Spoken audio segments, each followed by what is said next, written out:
Mr. Ramesh Bapat. Mr. Ramesh, your question is here. What factors led you to increase GL class luxury model by rupees 27 lakh? I mean the price you said, right? 27 lakhs in 45 days. GPS and night vision should be standard or optional in GL or ML class. I own a E350 CDI. Well, let me understand the question.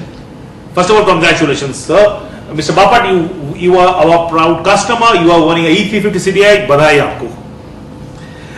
Coming to your real question, I think that there are two parts of the question. One question, you are upset with a very steep rise in price, looks like a 27 lakhs in 45 days. And secondly, you have spoken about the GPS and the night vision, whether should it be a standard or optional in our SUV models. Thank you. Let me take on that straight. First of all, the second part of the question I'll try to address in the beginning, the GPS and the night vision part. I think you're right. You are absolutely right that the GPS, the global positioning part, and the night vision, we can definitely look at it as making a standard or optional. But of course, you know, these cars are marketed across India, and of course, the driving conditions, the road illuminations, are not the same levels in the metros and non-metros. But I think this is a homework for me to take back to my product team and give them a good food for thought.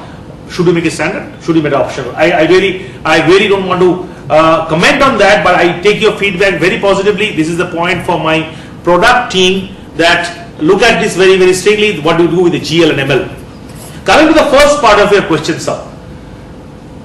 We did not increase 27 lakhs in one day. Come on, this never happened. I am sure all my customers will run away. They'll come back to Pune and catch me by my neck if I do so. We cannot afford to do that. But of course, there was a price rise. See, what happened is, let's go back a couple of months back to February. If you recall, we were all reading in the newspaper, there will be a FTA, there will be a free trade agreement, and the European cars will become cheaper. And I also was a part of yours, as much as I read the Times of India, the Economic Times, and Business Standard of the world as much as you do.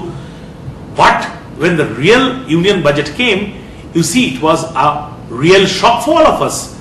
We saw overnight the import duty on the CBU cars with engine size more than 3.5 liter diesel going up from 110% aggregate duty, including the excise and the countervailing duty, 110 to 140%. We are talking about a 30% increase happened in one day. You are talking about 27 lakhs in 45 days. I am talking about 30% in one day.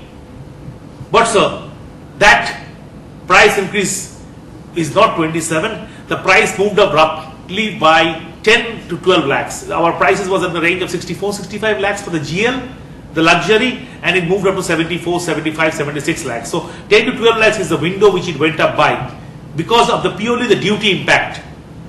Secondly, what happened is in a couple of states, even for the CBU cars, that means the completely built unit cars which are imported completely from our US factory Tuscaloosa, for these cars, even the road tax and registration was increased by the local governments by 2 to 5%, depending on state to state.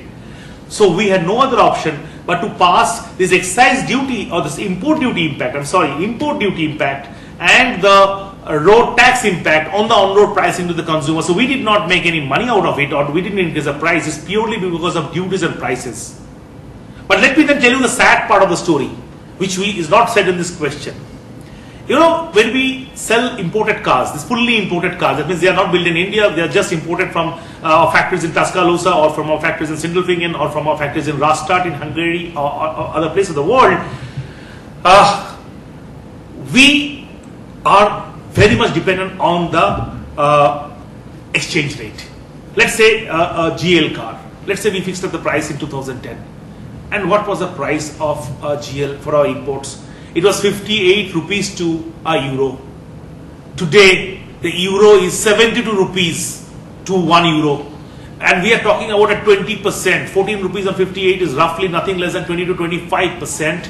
The exchange rate has changed the costing for us. Of course, we can't pass it on to the consumer. Of course, we cannot increase the price of a car by 25%.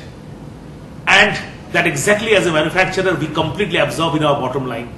So, honestly speaking, the entire impact of the change in the rupee, which you read in the newspapers every day, that the rupee is devaluating for us from a 58 1 year back to a 72 rupees today, 25% is a huge increase in our cost price for all these imported cars, and we have silently kept it inside us, and we have hit our bottom lines at any cost. We can't pass it on to you, but we had no other option but to pass on the duty